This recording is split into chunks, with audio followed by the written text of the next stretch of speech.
In a world captivated by criticism, it's easy to overlook the groundbreaking technologies shaping our future. Let's shine a light on innovators who are propelling us forward.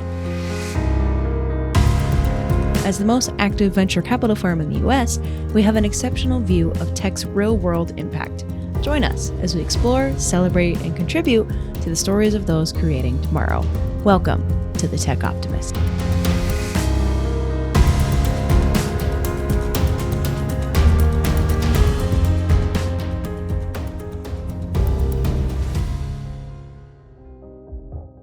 As a reminder, the Tech Optimist podcast is for the informational purposes only.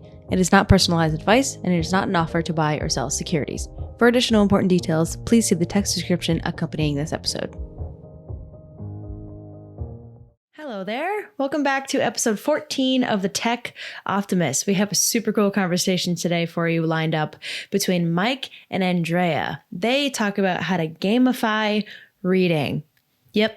You heard me right. How to gamify reading. So Andrea has a company called Rally Reader, which in essence helps kids practice their reading. They work with publishers to get authors and exciting books to the younger generation to their platform to then make this process even better and more fun for parents and kids alike. They also use tools like AI and machine learning to build data maps for each child using their product to track and accelerate progress, which is super awesome. I think this technology and this, way of teaching reading is going to be really insightful for just the education sector and, schools around the country. Mike and Andrea have a really fun, really cool demo planned for you in this conversation as Andrea takes us through Rally Reader. So enjoy their conversation. Okay, so welcome to this segment of the Tech Optimist podcast. I'm really pleased to be speaking with one of our portfolio company CEOs, Andrea Reisman Johnson, and her company, Rally Reader. So, Andrea, nice to meet you. Nice to meet you too. Thanks for having me. Where does this find you today? Today, I am in Colorado, where even late May, it was still snowing this morning. Really? Yes. Love Colorado. Heading there soon. Talk to us about Rally Reader. What do you guys do? What problem are you trying to solve? Yeah. So we are a literacy solution for kids and for K-12 students. And the sort of problem we're addressing is that across the U.S., 2/3 of kids cannot read at grade level, including 80% of kids from underserved communities. And third grade is the critical test point. That's the change between learning to read and reading to learn. And so if you don't make that leap, everything else becomes way more difficult. So we are a literacy solution. Yeah, it's one of those things where there's such a critical point there. There's a window, and catching up, if you miss that window, is possible, but really, really hard. So, tools that can help that, very valuable and a big opportunity. Where is the company in its journey? This pretty early stage company, I think, right? Yes, we are early stage. This is a seed round that we just are closing. So thank you for participating. A few big pieces are done. The core platform is built. The distribution deals with all the 7 largest publishers in the world are done. We are in market, both in home and in schools. And we just secured a pretty exciting partnership with Apple. So we are early, but there are some big pieces that we're excited about. How about your background? I mean, how did you find yourself here? What led you to this position today? So I'm Canadian, which people always hear in my accent. So when you get to be out or about or whatever it is, I'm Canadian and proud to be Canadian and dual citizen, live in the US now much of the time. But I have background in app development. So I have built and scaled on the consumer facing side before.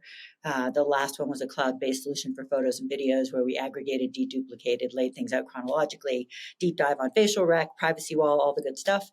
We were lucky to have great investors and also competing acquisition offers. And that business has been sold to Shutterfly and is like a platform that supports about 10 billion photos. We could talk about that any other time, but I've done sort of consumer-facing applications before. Always the question is, who is the customer and how are you making their life better somehow? Yeah. The second of three pieces of background is my family operates the bookstores across Canada. Hmm. The majority of them, my mom actually is the founder and CEO.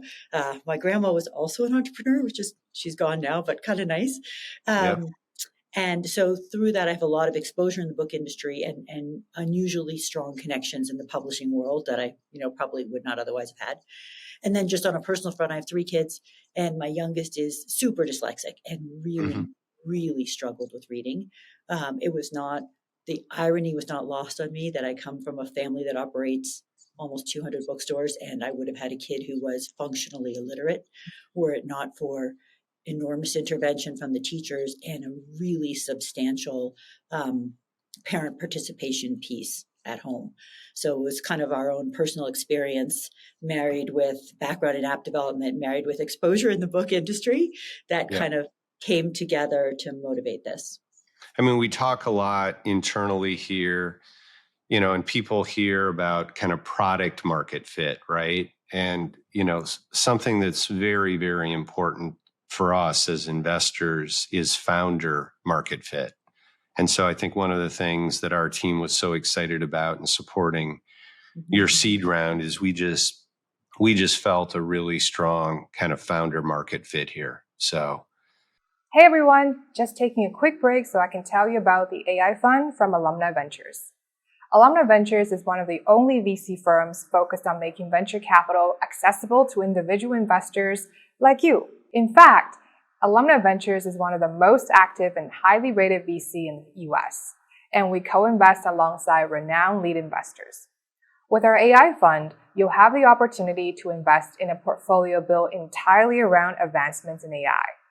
This fund consists of 15 to 20 investments in multiple fields where AI is making a huge impact, including areas such as machine learning, healthcare, education, transportation, and more. To get started, visit us at av.vc/funds/AI fund. Now, back to the show.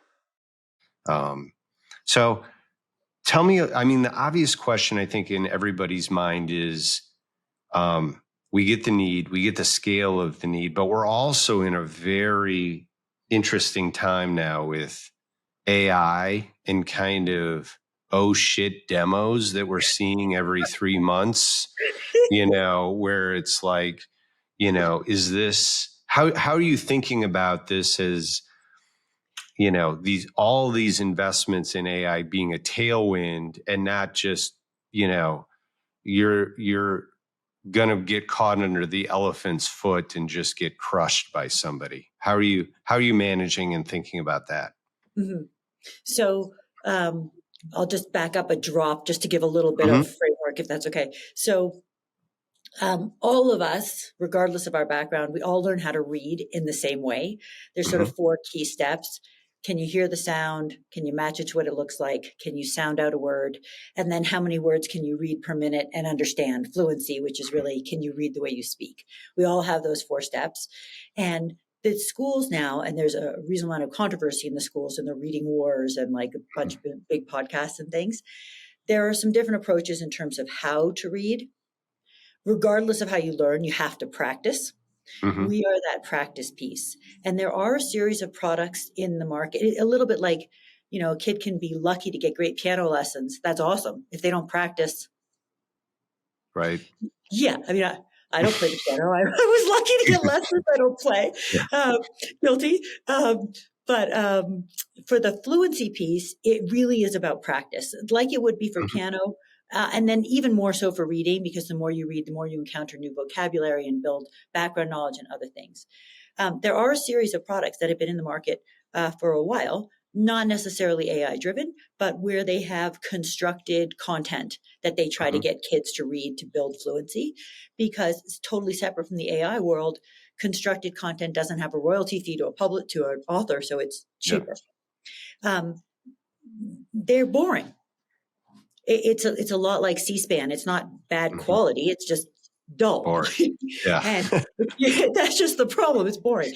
If you want to engage a kid, you have to give them content they're excited about. Yeah. And we have full catalog partnerships. That means in their parlance, backlist, which isn't bad. It's just older. and front list, like publish today, we have it today. For all the big publishers, we've got the good stuff. We've got the stuff they're actually excited about, like, Wild Robot's going to be a big movie this summer. Yep. Wild Robot, like whatever it is. And so I think part of it is real content, and it makes a big difference to have things they're excited about. And then for us, where the real sort of machine learning and AI opportunities are behind the scenes. We build a full word graph, like a data map for each kid. What are all the words in English? What have they encountered? How many times they read correctly, incorrectly, not yet encountered, so that we can really start to understand, not just track progress, but accelerate progress. So you can find and fill the holes in their foundation in reading, the same way we have traditionally thought about finding and filling holes in math. Yep. Does that make sense? So for Absolutely. us, the content is a huge hook. The publishers only want to work with people they really trust. And the opportunity is really to accelerate the reading skills. Now, we have a big network out of, other entrepreneurs, obviously, tens of thousands of investors and community members. A lot of them really like to support entrepreneurs and startups. How could they help you? What are your asks? First of all, if you like to support entrepreneurs, that's awesome. Thank you. Two pieces. One, if you are interested in literacy for any reason, let me know, please. Okay. And separately, if you are connected into schools where you feel like this would be beneficial, again, please let me know. We are actively working in private schools, public schools, schools that focus on kids with learning differences, districts where a high percentage of kids come from backgrounds where parents are not speaking in English. We kind of go across the board. So if you're connected in at the school level and you think this sounds interesting, please, we'd love to talk to you. Ever wonder how the ultra-wealthy invest their money? They often back startups before they go public through venture capital. Now, individual investors like you can too with Alumni Ventures. Visit av.vc to get started. How about a little demo? Can you give us, this is a podcast, but we also put this up on YouTube. So, why don't you give us a little taste of the experience? Okay, sure. Give me 1 second. It's pretty cool. So I have to say, for us, Apple has an education division. They look at all the apps under the sun, however many zillion are in the App Store. They pick 1 or 2 for every major division. Like there's, I think, 2 for math. We are 1 of 2 for reading. And then they help on the sales cycle, taking you into schools. When we do demos with them, this is how they do it. They like to use this. Yep. Anyway, okay. So part of what people see in Rally is that there's a huge selection of books. Popular books, all kinds of books.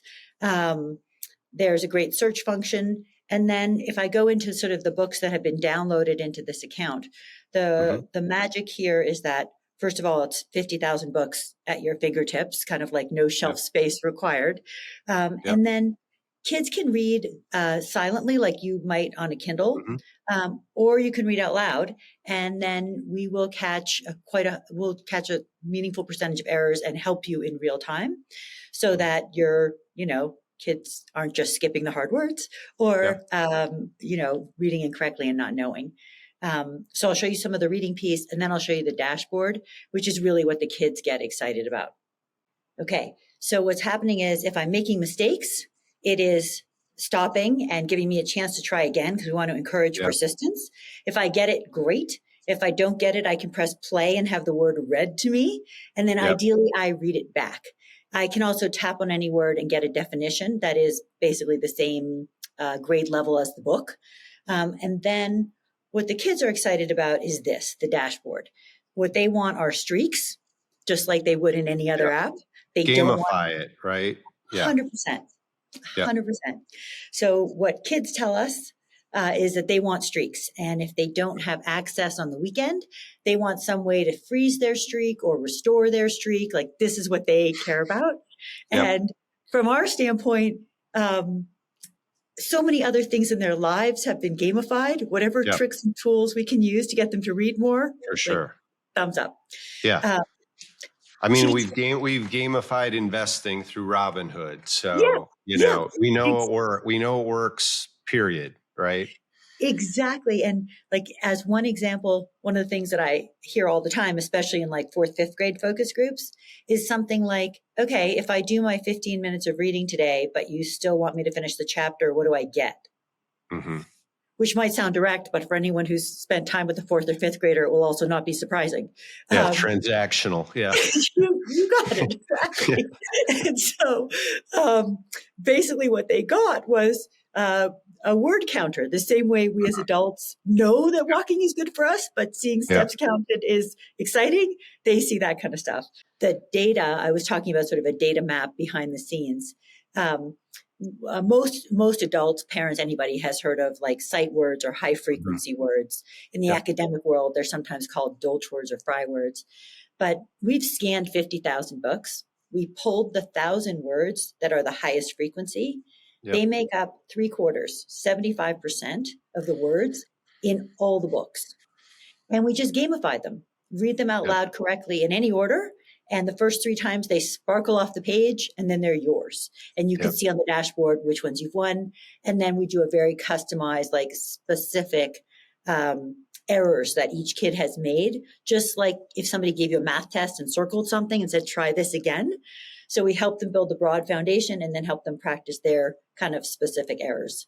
Yeah. And, so the sight words, just again, so I understand as a layman, which is if kids really have internalized that subset of words, the fluency of reading just is greatly accelerated. Is that roughly right? It's exactly right. And it's the same reason the sort of English teachers talk about it as automaticity. You have to be automatics with those words. And it's the same reason we memorize the multiplication tables in math. Because at some point you get to an equation. And if you are puzzling out 7 times 8, as opposed to automatically having 56, you lose the thread, right? Right.